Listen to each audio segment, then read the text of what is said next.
Voilà, nous abordons maintenant le deuxième problème de cet examen numéro 5, de cet examen de consolidation.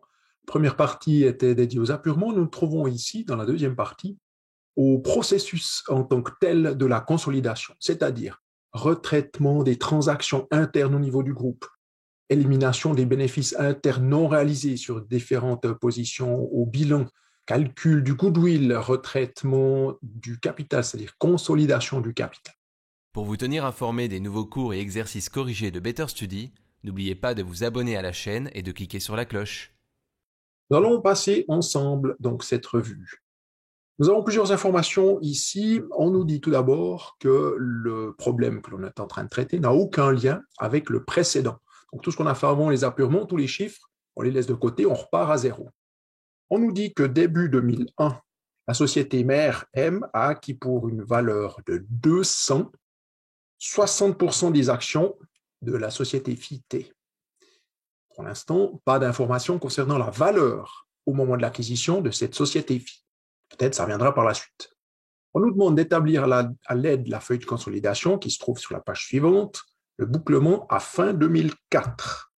Donc pour moi ici, 2004, c'est-à-dire qu'il y a eu 4 années qui se sont écoulées, 3 années précédentes plus une pour l'année en cours. Donc 3 années qui seront retraitées par les bénéfices, les réserves issues du bénéfice, et une année qui est traitée par le bénéfice d'exercice, directement sur le résultat. Alors, il y a des informations complémentaires. Tout d'abord, on nous dit que tous les montants qui sont sur la feuille de consolidation sont ceux de la BC2, c'est-à-dire que ces montants sont déjà apurés. Ils sont à la valeur économique. Pas de retraitement à faire concernant les réserves latentes ou des éventuels changements de valeur. Donc ici, le travail est déjà fait. Qu'est-ce que l'on nous dit encore? On nous dit qu'il y a des minoritaires. Donc, quand on a acquis 60% des actions, il y a donc 40% qui ne nous appartiennent pas. C'est-à-dire qu'il y a des minoritaires. Et on nous dit que les termes qui seront utilisés, c'est PMC pour la part des minoritaires au capital et PMB pour la part des minoritaires au bénéfice. Je rappelle que tout résultat, tout changement sur le bénéfice ne nous appartient pas à 100% puisqu'on ne possède que 60% des parts. Respectivement, 40% de ces bénéfices, de ces réserves issues de bénéfices appartiennent aux minoritaires. On devra faire le retraitement en conséquence. On nous dit aussi que l'élimination de ces bénéfices internes sont en fonction de l'actionnariat du destinataire. Là, ça veut dire qu'on devra traiter en fonction des minoritaires qui sont de 40%.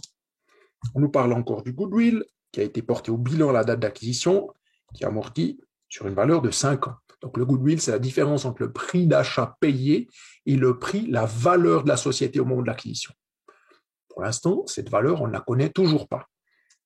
On nous dit qu'au milieu de l'année M, donc la société mère, a procédé à une augmentation de capital de 75 avec un aggio de 25. On verra si c'est nécessaire d'avoir cette information. Et finalement, là, si on continue notre lecture, on a une augmentation de capital qui est intervenue chez T. Ça peut plus nous intéresser, à mon avis, que la précédente information, où on nous dit qu'il y a une valeur nominale qui a été augmentée de 50 avec un aggio de 20. Vous vous préparez aux examens du brevet dans une autre école que Better Study? Vous avez besoin de consolider certaines notions à votre rythme et au moment qui vous convient le mieux? Demandez dès maintenant votre essai gratuit sur betterstudy.ch. On nous parle encore de distribution de dividendes, on nous parle de marchandises, donc dividendes, marchandises. Il y a un point suivant, on nous parle encore des stocks qui seraient chez T, et on nous parle encore d'un prêt qui a été octroyé.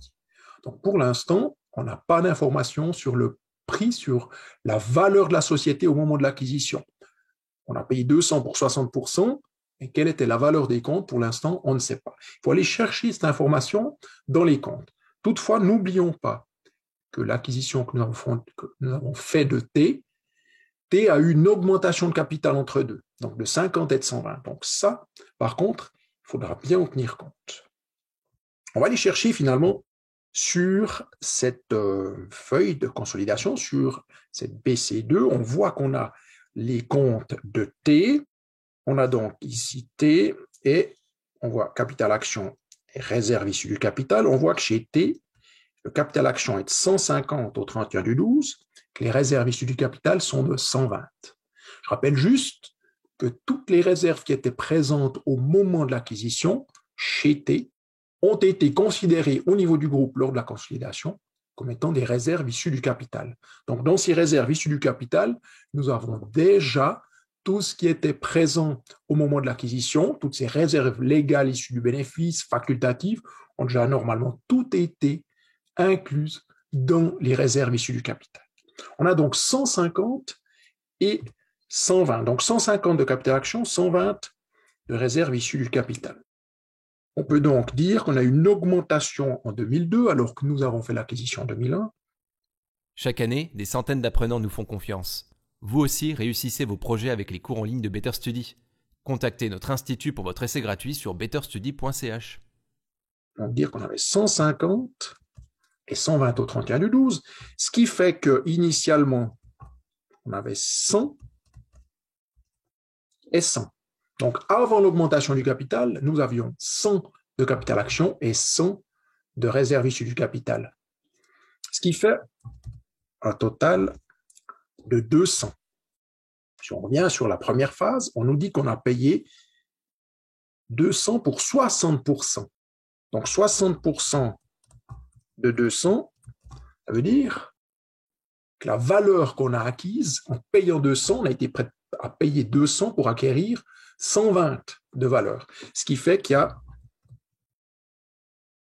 un goodwill de 80.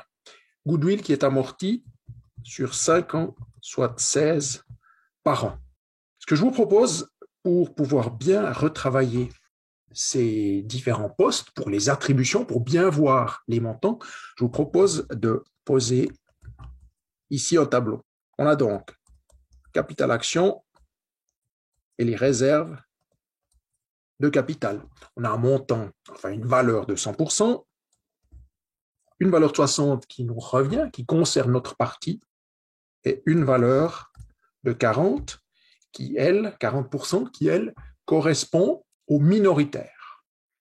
Alors, au moment de l'acquisition, on avait un capital action de 100, réserve issue du capital de 100 aussi, ce qui fait une valeur totale de 200. Pour nous, on va garder avec la couleur bleue ce qui nous intéresse, ce qui est notre partie à nous, groupe. On a donc, au moment de l'acquisition,